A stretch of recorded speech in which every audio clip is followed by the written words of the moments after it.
And we are now moving on to the F word, fossil fuels. We'll be back right after this video.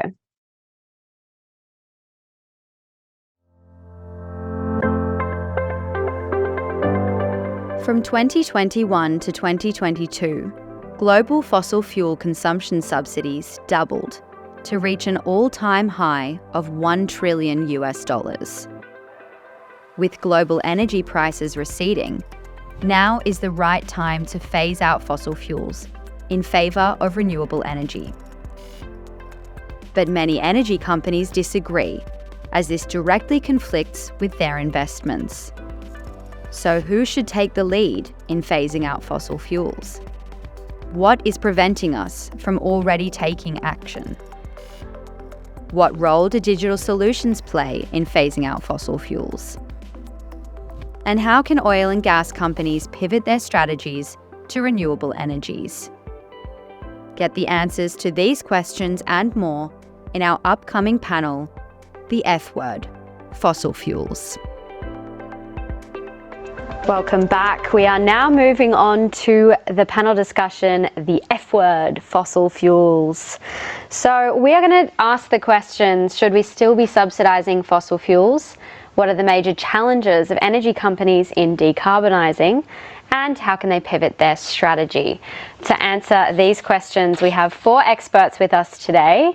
We have Jochen Schwill, who is the founder of Spot My Energy, and he was also the founder of Next Kraftwerke, the operator of one of Europe's largest virtual power plants. He is passionate about renewable energies, energy markets, and digitalization. Jochen, thanks for joining us again at gridXdays. Happy to be here, Greta. Nice to hear. And joining him, we have Tim van Amstel, who is the CEO of E.ON. Before beginning his position there in 2022, Tim held several positions at Powerhouse, RWE, and Energy, among others.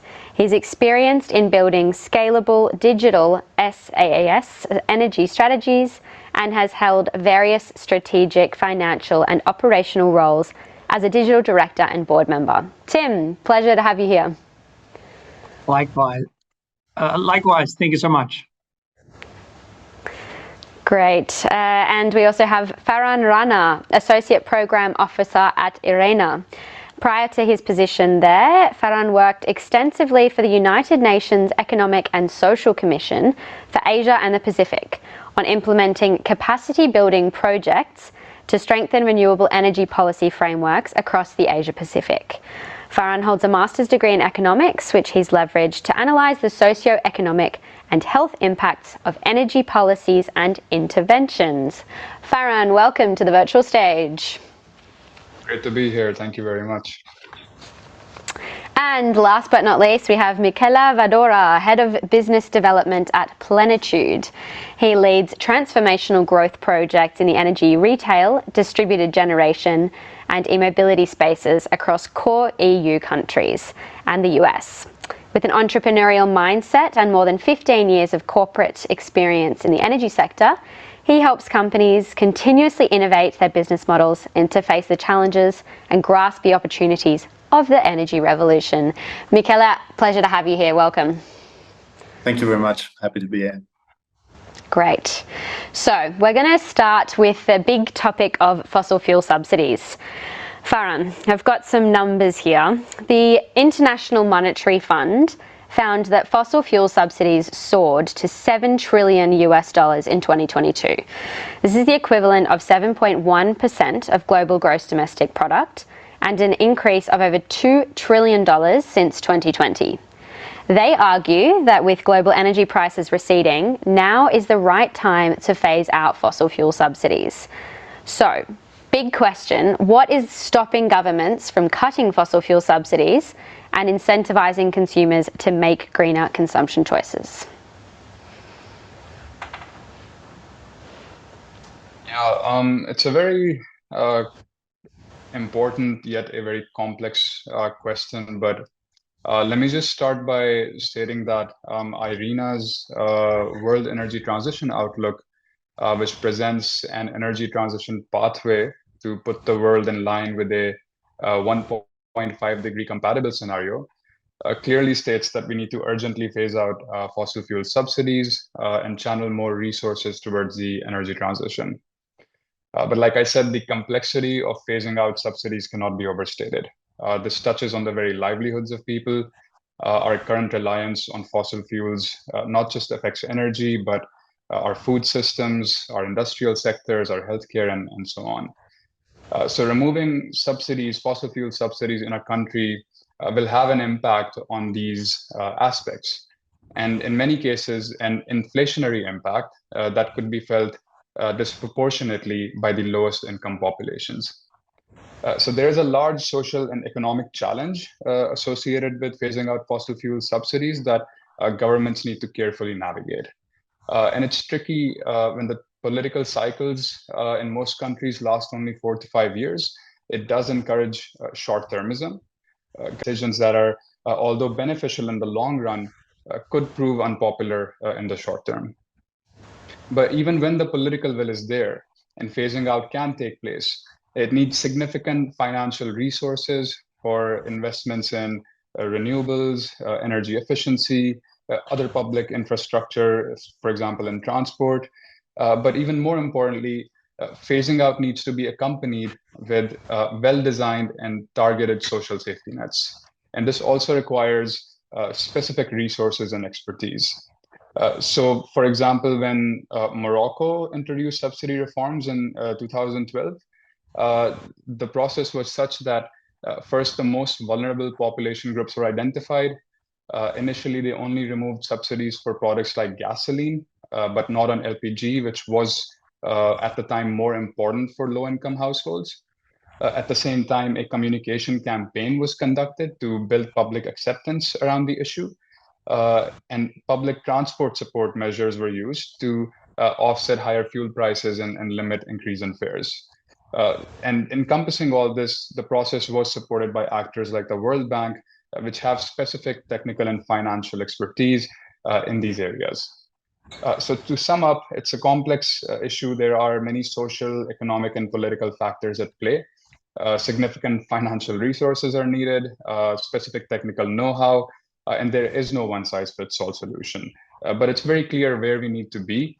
It's just a matter of tailoring country-specific solutions to get there. So yeah, I'll stop here, and maybe there's questions on this later. Yeah, thank you, Faran. Jochen, you were nodding your head a lot there. Did you want to add something to what Faran just mentioned? I'm just listening very carefully, and I can just say, yes, that makes all totally sense for me, because it's a very complex topic. And to just say we can just remove subsidies from fossil fuels easily, that is just too easy. It's just a too easy answer.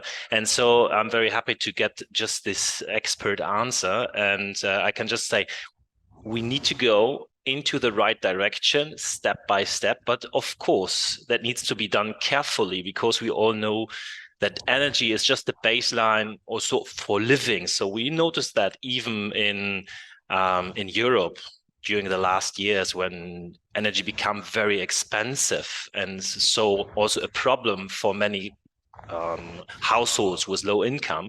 So there were also introduced subsidies, not only for fossil fuels, but for energy in general. And so it's a complex topic, but it's very important to go into the right direction and step by step remove subsidies from fossil fuels and to get more penetration of renewable energies. Thanks, Jochen. And Faran, going back to you, you mentioned some reports that IRENA did. I read one that mentioned that global investment in renewable energy and energy transition related technologies need to triple and quadruple each year between 2023 and 2030 respectively. Where will this money come from? Does it require a redirection of financing away from fossil fuels, or are those two things somewhat mutually exclusive?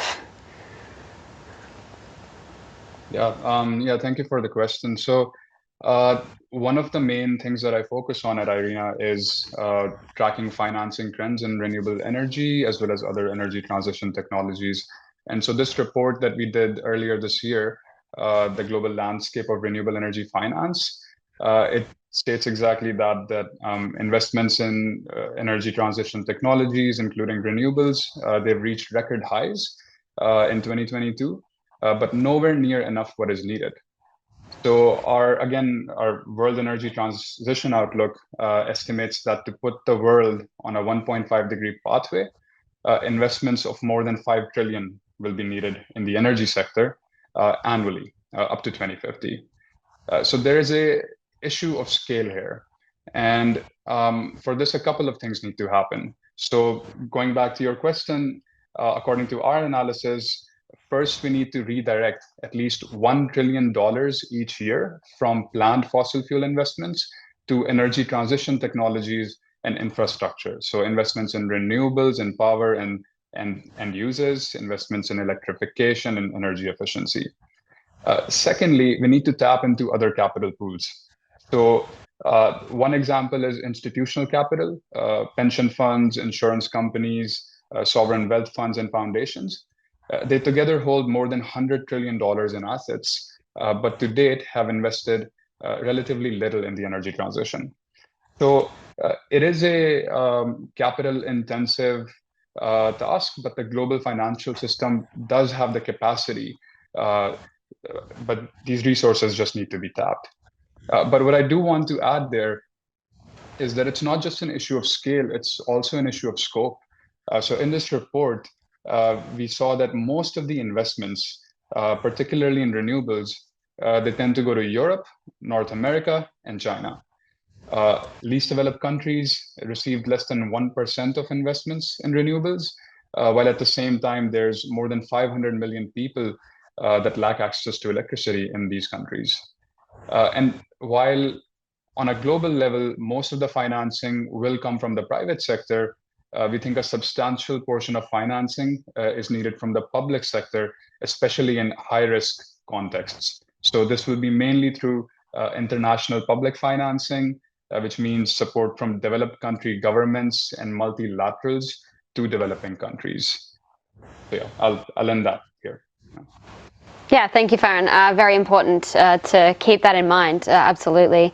And Jochen, you've started energy tech companies. You're well acquainted with that side of the industry. In your opinion, do you think there are enough subsidies for renewables and as well as financial and regulatory support for new technologies that aid the energy transition? Well, so sure, more money is always good, but in the end, it's about having a good level playing field. I think this is important. And as Spot My Energy, this is my new company now, Greta. So we are going into the smart grid business again. So trying to get flexibility out of a household area. So including batteries and stuff like that to the power market. And so the important stuff here is that we have a level playing field of flexibility. And what I'm fearing actually is not that we do not get any subsidies or not enough subsidies for our sector. I think this is not needed. But what I'm fearing always is, and subsidies is something which you can find in direct subsidies sometimes, as we see that in renewable energies per kilowatt hour. But sometimes we are talking also about market excess. And so if we do not really trust into a market design, which is called energy-only market, for instance, where we just have a level playing field of flexibilities, then this is kind of a hidden subsidy for power plants, which are pushed into the market, into a capacity market design. And this is what I'm fearing more here. So what we are aiming for is to get a level playing field where we can compete with our flexibility against all the flexibilities in the market. And I think this is then a fair approach where the best will win and get their share of the market. And this is something which we are aiming for and which is my wish. I'm not aiming for more subsidies, but a level playing field. Thanks, Jochen. And Tim, Speaking about digitalisation, new technologies, digitalisation and decarbonisation somewhat go hand in hand when we're talking about the energy transition. Why are digital solutions so crucial when we're talking about phasing out fossil fuels? I think everybody in this call, and hopefully also our listeners, will agree that the energy landscape is changing. But in a very simple summary, we moved, let's say, central baseload generation to more decentral, let's say, intermittent, let's say, generation on the one hand, supply side, and on the, let's say, demand, the retail side, we move to much more electrification. And people, it's difficult to predict when people are taking the energy. So matching supply and demand becomes simply much more complicated, in my very simple 2 or 1 sentence explanation. And I think the only way to actually overcome that problem is indeed digitization. But the complexity of that digitization journey is that you need to digitize a lot of parts of the value chain.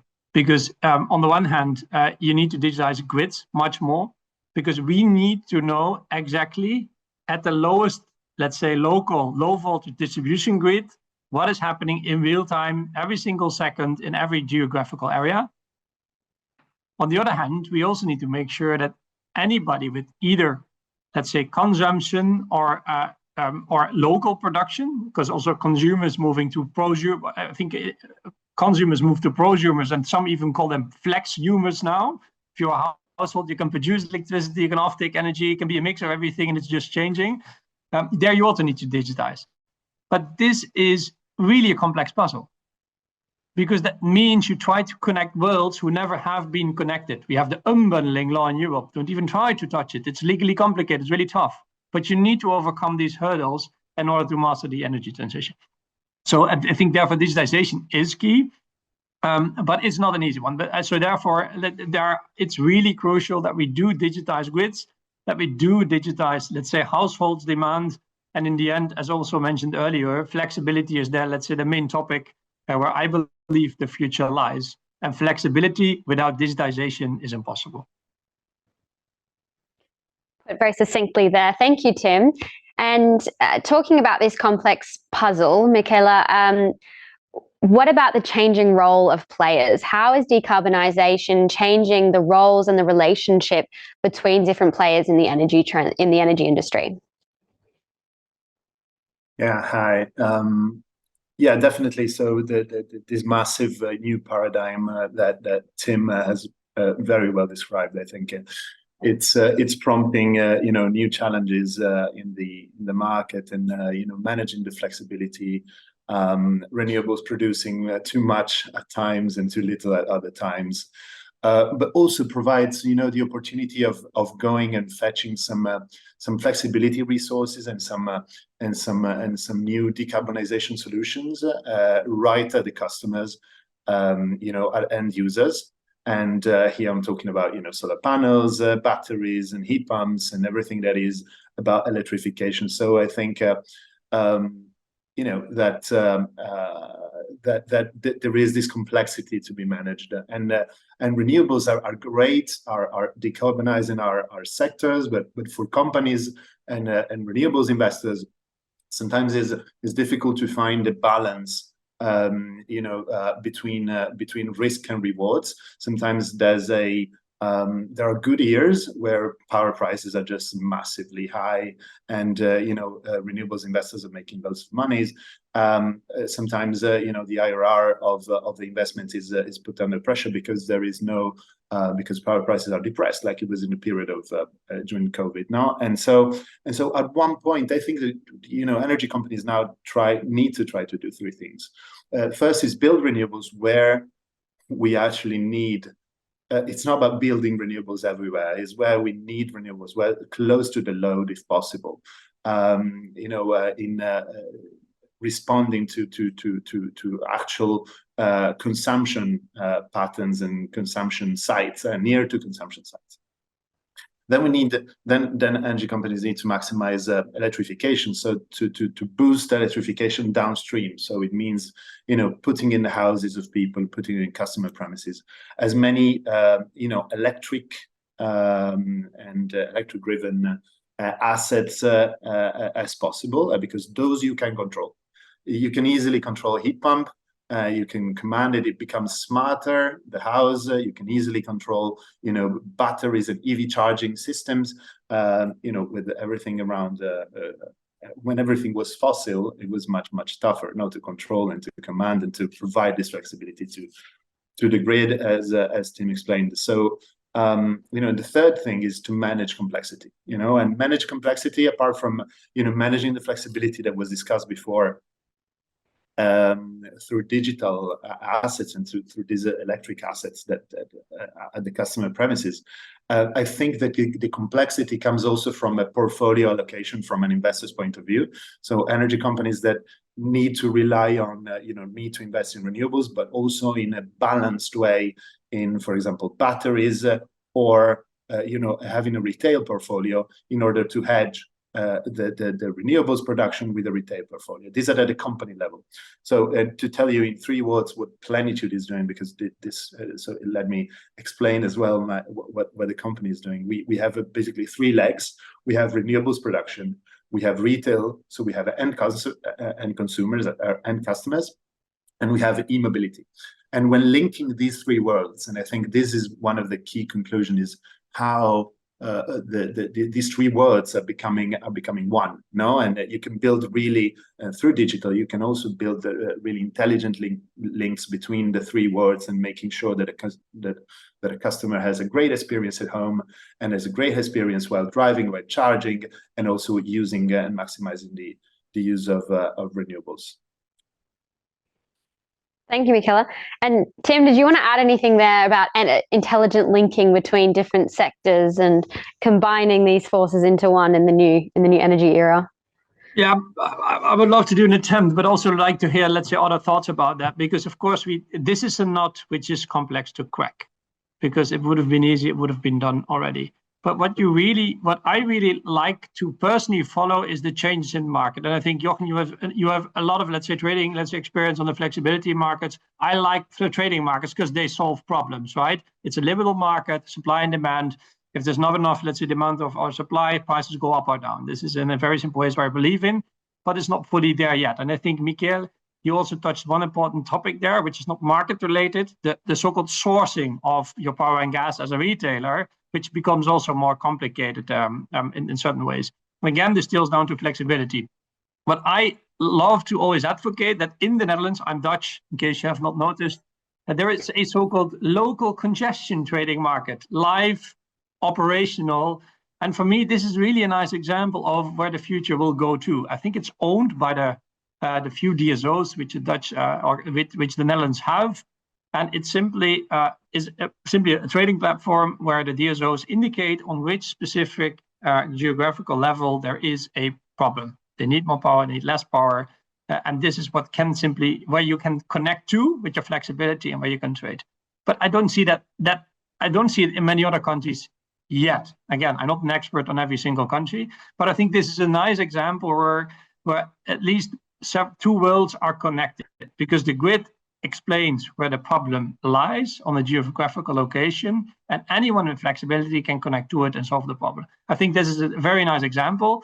Secondly, Michele, but I also see that big energy players, E.ON is similar, right? We have approximately 50 million customers across multiple countries, and you need to source, let's say, these customer offtake profiles, including some complex clients which also let's say, generate their own electricity. And that becomes more and more difficult. Because the customer profiles are simply changing. At least I have an electric car, and I normally start charging when I come from home. And this is a huge spike, which is not at the ideal moment when the grid is actually having its toughest problems.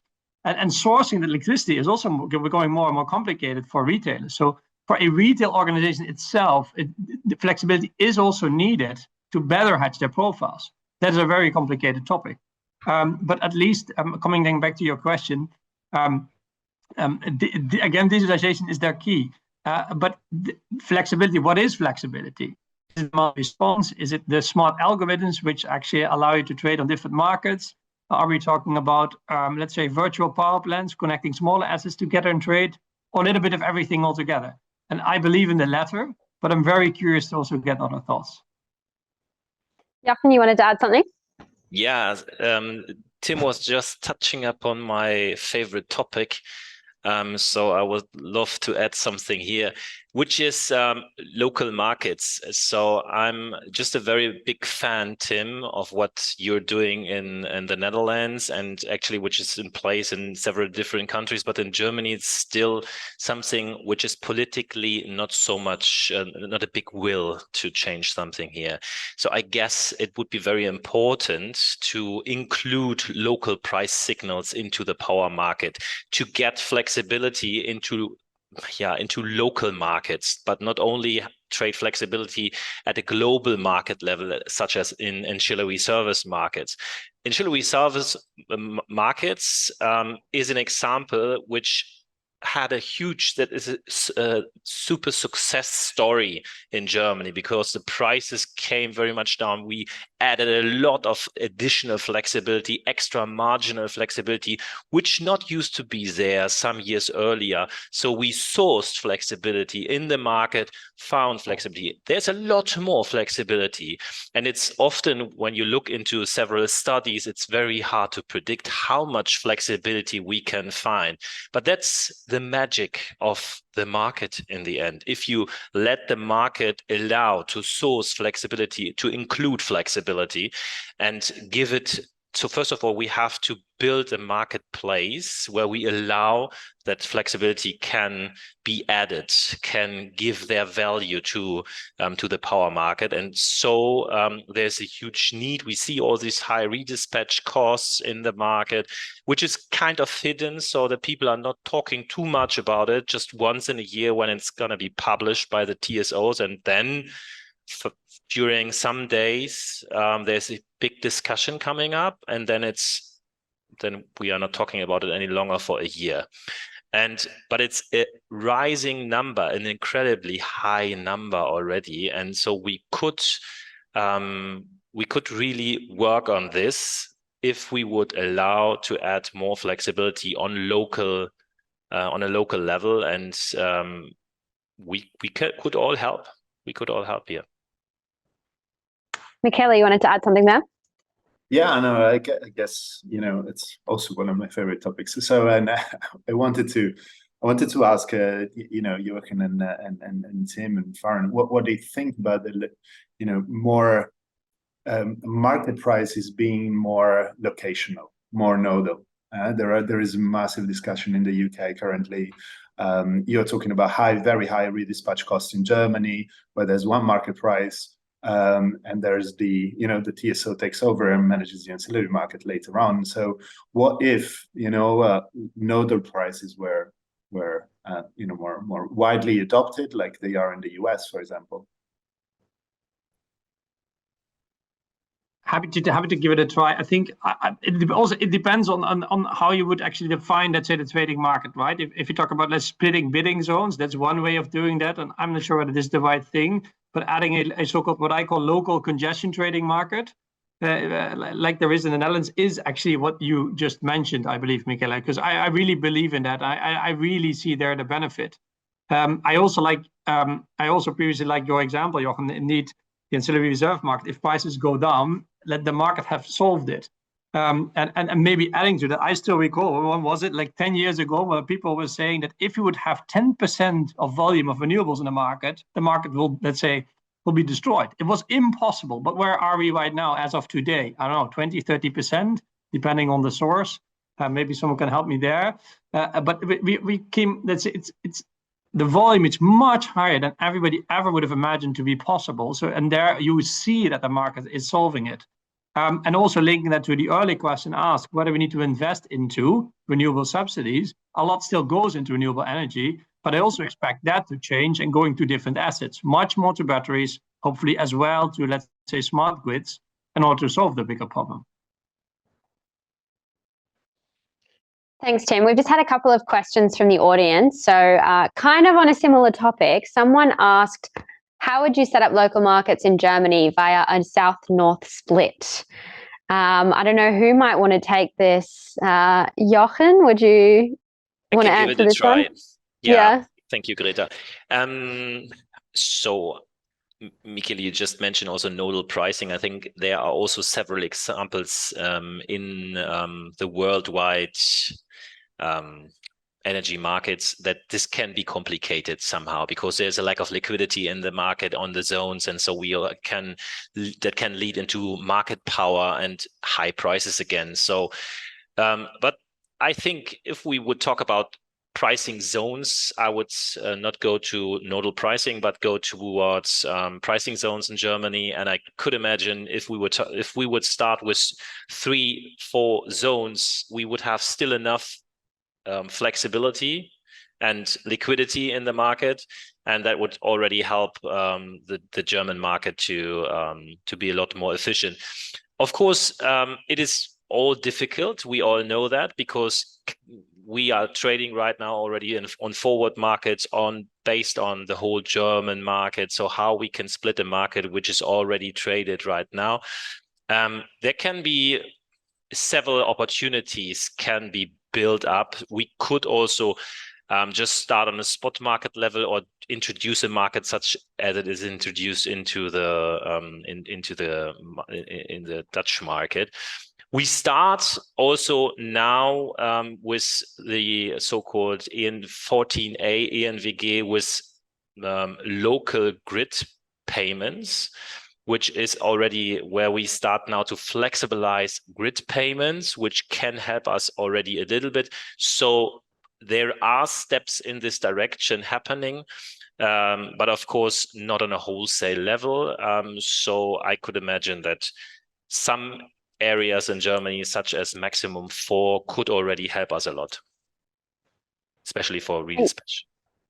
Yeah, thanks, Jochen. And Faran, could you maybe add any insight from an economic perspective, not necessarily in Germany, but generally on the discussion of nodal pricing or splitting zones? Thanks, Greta. Unfortunately, I don't think I'm well positioned to add anything on that topic. I think Jochen, Tim, and Michele are probably better positioned on that area. Yeah. Okay, no problem. We've also had another question from the audience that maybe you might be able to answer also from an economic perspective. They've asked about what are the challenges of transitioning fossil fuel workers to renewable energy companies. Maybe more generally, Faran, could you add any kind of economic insight on the job switch and things like that? Yeah, I mean, this is a good question and one that comes up often. The one that comes up often in our discussions with countries. So IRENA does an annual review of the socioeconomic impacts of the energy transition, and one of the things that we find is that the job losses, the gains in jobs, and the gains in GDP from a renewable-based transition far exceed the job losses that occur in the fossil fuel sector. But of course, there is a need to provide significant reskilling of labor because the skills that are required in the traditional energy industry and in a more renewable-based future, they're different. And so countries need some transition plans where the Ministry of Energies are not working in silos, but also working with the ministries that are responsible for the labor force. Thank you. Would anyone like to add some insights on the challenges within a company of kind of making that switch in the job force? I can just add that it's very difficult to find good people right now. This is something which we are noticing. And so if someone is out there interested into a good job into the renewable energy space, please feel free to come over, even though there is a background of fossil fuels. So we are very happy to work with everybody. Do you think there is a bit of that fear of people think if they have a background in fossil fuels that they're kind of feared that they might be almost prejudiced against? No, so not at all. So we are very open, and I think it's just a challenge for everybody right now. And the background, it's about the right mindset, of course, which we all need to have. And if there's a different background, that all is helping us to put our heads together and work together. So this is not a problem at all. But it's of course about the mindset looking forward. Yeah, Tim, you wanted to add something? Yeah, I think also on the topic of, let's say, a scarcity of people, we really see that at the grid. If we talk about grid or energy transition, a lot of people always forget the distribution grid, medium and low voltage, but I think it's really the backbone that you need, and which need to be fully on par in order to facilitate the energy transition. And what we see there as well is an aging population in the grids, because people have been working there, really know the grid actually from inside out. And it's not easy to actually replace them. The amount of people that go into retirement in large organizations is very high. So finding new talent to replace them is already a real challenge. And again, then I come back to the digitization topic. This is why I'm always in big favor of more and more automation. This is the momentum on the one hand, because it's difficult to find people. And secondly, this can make us much more efficient and can simply improve and accelerate the energy transition. Well put, thanks, Tim. And switching the topic a little bit to carbon capture and storage. This technology is put out as an alternative to completely phasing out fossil fuels and paving the way to net zero by 2050. Jochen, what's your opinion on this strategy? So since a lot of years, I remember 15 years earlier, we were talking about carbon capture and storages. And so far, nothing happened because the cost of saving CO2 is a lot less than to capture it and to store it again today. But of course, the challenge is still, what are we doing in a world where we have almost 100% renewables? What do we do in these so-called Dunkelflaute, so the times when we do not have any sun and no wind is blowing? So we have 2 weeks of almost no infeed of renewable energies. Is this possible? So do we do that with hydrogen power plants? I think this is the idea right now. And so, but what is with other industries? I guess today it's not the hottest topic we can talk about. So carbon capture and storage is something which I do not see very much developing happening so far. But does not mean that in some years' time this is not coming up again. But I do not have any specific opinion on this further than this, what I just said. Yeah, thanks, Jochen. And Faran, what about you in terms of countries like the UAE? Have said that they still want to rely on oil and gas if they in return also invest in carbon capture and storage technologies. Do you find this a viable method? Yeah, so on the CCS side, I first of all, I agree with Jochen. The technology hasn't come very far in the last decade or so.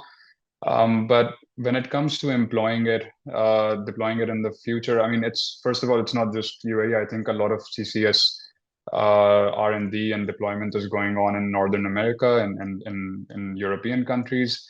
But from our perspective, when we come back to a macro point of view and looking forward to 2030 and 2050, we do see a role for CCS and for bioenergy-based CCS in the transition. Particularly in the hard-to-abate sectors. So our analysis shows that most of the emission abatement should come from, again, deployment of renewables in power, direct use of renewables in heating, transport, and cooling, energy efficiency, and electrification of various end uses. But there's still a hard-to-abate component of the emissions, about 1/5 of what needs to be abated. That will have to come from carbon capture storage, carbon capture removal, primarily in industrial processes and transport. And some of that will also be based on bioenergy CCS, mostly in power, heat, and cogeneration plants. So we do see a role for it going forward, but I think it should be looked at as once you've exhausted all the other options that give you far more returns, then we come to CCS and hydrogen and its derivatives also sit in that hard to abate sector abatement potential. Yeah. Thanks, Faran. And navigating all of these different complexities, many different challenges, Michele, how can big energy companies navigate that? Should they be buying or backing startups, or should they be completely pivoting their strategy? Yeah, I think establishing a great collaboration between a energy company and the outside world of startup scale-ups in a kind of an open innovation kind of mindset is vital, and it's a survival mode for companies. And just to give you some examples, I think that energy companies have great and great scale, great fund potential, but often they operate with a mindset that is a bit risk averse, that is a bit the low decision making process, slower decision making process. And when it comes to innovation, when it comes to new things and testing and trying and daring new things on the market and investing in new technology, you need to leverage on who is best placed to take on board this risk. And so I think that creating verticals within a company is really interesting, and leveraging the external ecosystem is really vital. Just to give a few examples, I think that what we did in our company was a good choice. You acquire, you buy startups and scale-ups, and you don't really try to integrate them straight away. You need to let them work. And you need to build intelligent links between, for example, your customer base or your communication potential and the startup and the scale-up, in order to give them the leverage that they need to thrive. But you need to give them the independence. You need to give them the flexibility, to not to overwhelm them with bureaucracy. And so this is one of the key points that I think it's vital, but mistakes could be around the corner. So and risks of buying someone that then it doesn't fit with the company culture is behind the corner. Then things will change. At one point, I think corporates will become more agile, and we are all trying to do these digital trainings, agile trainings, and I think the mentality will grow and will enable companies to really start incubating internal teams and new ideas, but always with an eye of what happens next door. Thanks, Michele.